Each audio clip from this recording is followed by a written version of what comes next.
দেশবাসীর কাছে আমার একটি আবেদন, আমি মা হিসেবে একজন সন্তানের মা, আমার একটি ছেলে, তার বয়স 15 বছর।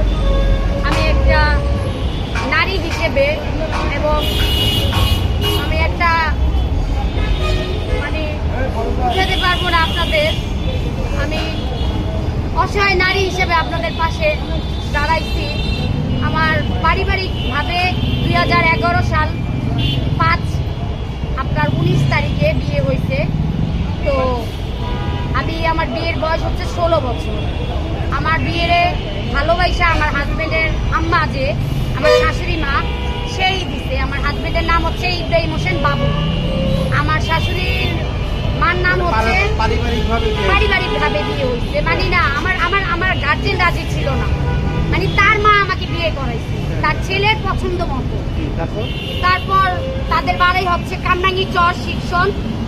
তো পারিবারিকভাবে সেই বিয়ে করাইছে। করার পর আমার 16 বছরের সংসার, আমার ফুটফুটে একটা ছেলে হয়েছিল, নাম আলিফ। তার বয়স 15 বছর চলতেছে। এখন আমার 16 বছরের সংসারে আমার কোনো কিছু কমতি ছিল না। আমার স্বামী অনেক ভালো মানুষ ভাইজান। আমার স্বামী যখন যা চাইছি, হয়তো একটা চাইছি 5টাই না দিছে, কখনো নিরাশ করে নাই যে আমি বলবো আমার স্বামী খারাপ না। আমার স্বামী অনেক ভালো মানুষ। আজকে 6 মাস যাবত একটি মেয়ের সাথে পরকীয়ায় লিপ্ত হয়ে আজকে আমাকে মানবিক, শারীরিক এবং নানানভাবে নির্যাতন করতেছে। খাওয়া দাওয়া, টাকা পয়সা, কাপড় চুপড় কোনো কিছুতেই আমাকে সে দিচ্ছে না। ইভেন সে আমাকে মায়ের দোষ, যখন যা মন চায় তা করছে। আপনারা আমার মেডিকেল রিপোর্ট, মেডিকেল সার্টিফিকেট সবকিছু দেখতে পারবেন যে আমার হাজবেন্ডের নাম ইব্রাহিম হোসেন বাবু, তার মা মরিয়ম বেগম, তার বাবার নাম হচ্ছে আব্দুল সামাদ, আর তার বোনের নাম হচ্ছে আনু বেগম, আর আমার বাবার নাম হচ্ছে বিশা। আমার বাসা হচ্ছে সায়দাবাদ। আমার মার নাম হচ্ছে ডলি বেগম, আমার নাম সুধা। আমার ছেলের নাম হচ্ছে আলিফ, মোহাম্মদ আলিফ। আচ্ছা, যে মেয়েটির সঙ্গে আপনার হাজবেন্ডের পরকীয়া আপনি করছেন, সেই মেয়েটির ডিটেইলস বলেন। ওই মেয়েটির নাম হচ্ছে চাঁদনি, ঠিক আছে? মেয়েটি আমি চিনি না, জানি না। আমি আজকে 6 মাস যাবত আমি লক্ষ্য করতে পারি যে আমার হাজবেন্ড একটু নেগেটিভ ভাবে চলাফেরা করছে। একটা ওয়াইফ 16 বছরের সংসারে তার হাজবেন্ড 16 মিনিট বাহিরে থাকে না। আপনি আমাকে বুঝান, যে ব্যক্তি 16 মিনিট বাহিরে থাকে না, সেই ব্যক্তি দিনের পর দিন, রাতের পর রাত কিভাবে বাহিরে থাকতে পারে আমাকে একটু বলেন। নিশ্চয়ই কোনো একটা কারণ আছে। ভাবছি সে নেশা পানি খায়, একটু মদ পান করতো, সেটাও সে ছেড়ে দিচ্ছে। আমি অনেক রাগারাগি করছি যে ছেলে বড় হয়েছে, দেখো এগুলা করলো না, তখন সে আর এগুলা খায় না। কিন্তু আজকে 2 মাস যাবত, 3 মাস যাবত সে রাত্রে হইলে বাড়িতে আসে না। যেমন আজকে একদিন থাকে, আবার 1 সপ্তাহ চলে যায়, আবার 1 সপ্তাহ পর একটু আসে, আবার আমার মায়ের ধৈর্য করার পর আবার চলে যায়। ঘরে যে সংসারে 200 টাকা দেয়, আজকাল 200 টাকা দিয়ে কি হয় ভাইজান? তারপর আলহামদুলিল্লাহ আমি নিরাশ করি না। স্বামী জামাই যতটুকু কামাই ততটুকু নিয়ে আমি সন্তুষ্ট। কিন্তু সে আমাকে কখনো খাবার কষ্ট দেয় নাই। আমি আল্লাহর কাছে মিথ্যে কথা বলুম না। আমি এখনো বলি আমার স্বামী অনেক ভালো মানুষ। আমি যখন যা চাইছি, যখন যা হয়েছে, সে আমাকে সম্পূর্ণ সবকিছু আমাকে টেকেল করছে। কিন্তু আজকে সেই নারীর কথায়, সেই নারীর কারণে আর তার মা বোনের কারণে আজকে সে আমাকে একটা নোটিশ দেওয়া হয়েছে। এখানে একটা তালাকনামার নোটিশ আমার হাতে দিছে 2 দিন আগে। আমার স্বামী এত বছর কখনো কোথাও যায় নাই। আপনার নোটিশে তো 21 তারিখ দেখা যাচ্ছে তালাকনামার ডেট। আপনি একটু ভালো করে দেখান। আপনি দেখেন আপনার এই নোটিশটা দেওয়ার আগে আমি এখানে এই যে পারিবারিক একটা আদালত, আমি আমার স্বামীকে তো মামলা দিব না, কারণ আমি সংসার করব। আমি সংসার করে তো আমার স্বামীকে আমি মামলা দিয়ে তার কাছ থেকে আমি সংসার করতে পারবো না। এই জন্য আমি পারিবারিক ভাবে তাদের ডাকাইছি। 8-10 তারিখে এটা কার্যকারী, সামনের মাসের পরের মাসে 8-10 তারিখে তাদের ডাকানো হবে। এর আগেই তার মা এই নোটিশের পর আমাকে এই একটা কাগজ দেওয়া হয়েছে, আমার ছেলে তোমাকে নিয়ে সংসার করবে না, আমার ছেলে তোমাকে ডিভোর্স দিয়ে দিচ্ছে।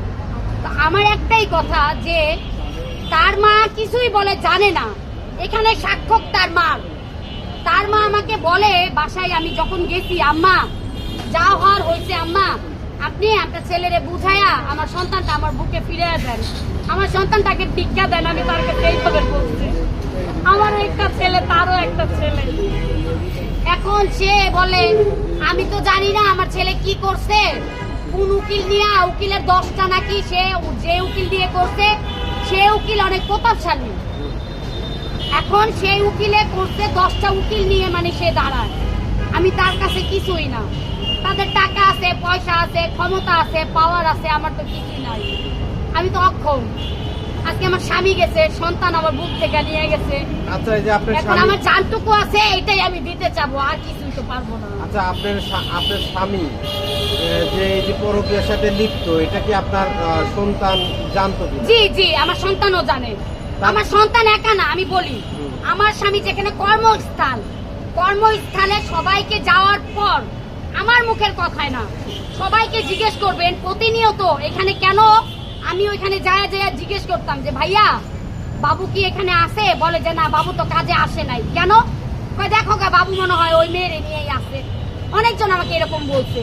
এগুলো বলার পর থেকে একটা মানুষ, একটা নারী যখন তার স্বামীটা তার বুক থেকে আলাদা হয়ে যায়, তখন সে কি হইতে পারে আমাকে একটু বুঝান। আচ্ছা, যখন আপনার ছেলে এটা এই বিষয়টা জানতো, তখন আপনার ছেলের প্রতিক্রিয়া কি ছিল? আমার ছেলে কথা বলে না, ও চুপচাপ থাকে, বলে যে বাবার সাথে কথা বলে? বাবার সাথে কথা বলে না, ভয়ে। কয় আম্মু আমি কি বলুন। এখন যে ওর বাবার সাথে ওর দাদুর কাছে চলে গেছে, দাদির বাড়িতে আছে, জি। আপনার কাছে সে আসতে চায় কিনা?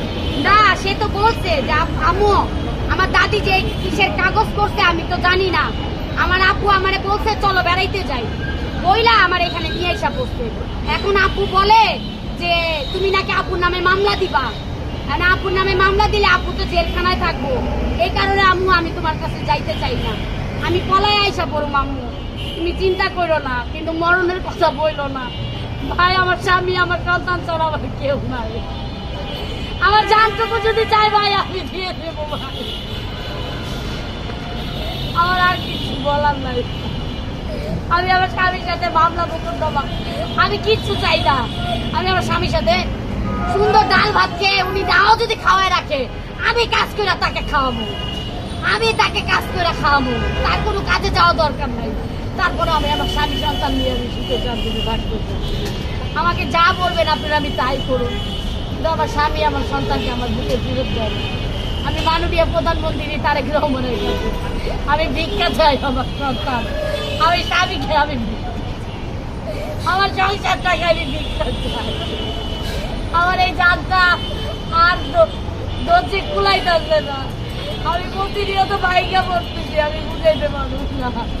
আমি তো একটা মা, আমি একটা স্ত্রী হিসেবে আমি এই 16 বছরে আমি কি পাইছি আমি জানি না, কিন্তু হাজারো নারী আমার মতো মনে হয় বিচার ছাড়া, বিচারের কারণে নারায়ণ হবে, তারা যান আত্মহত্যা করে মারা গেছে, তারা বিচার পাচ্ছে না। আমি আইনের কাছে গেছি, আমাকে আইনেও সাহায্য করে নাই। যাতে পারি থানার অফিসার, সে আমাকে বলে তুমি যাও দেখো তোমার কে আছে, তুমি নিয়ে আসো। তারা এইভাবে বইলা আমাকে সেখান থেকে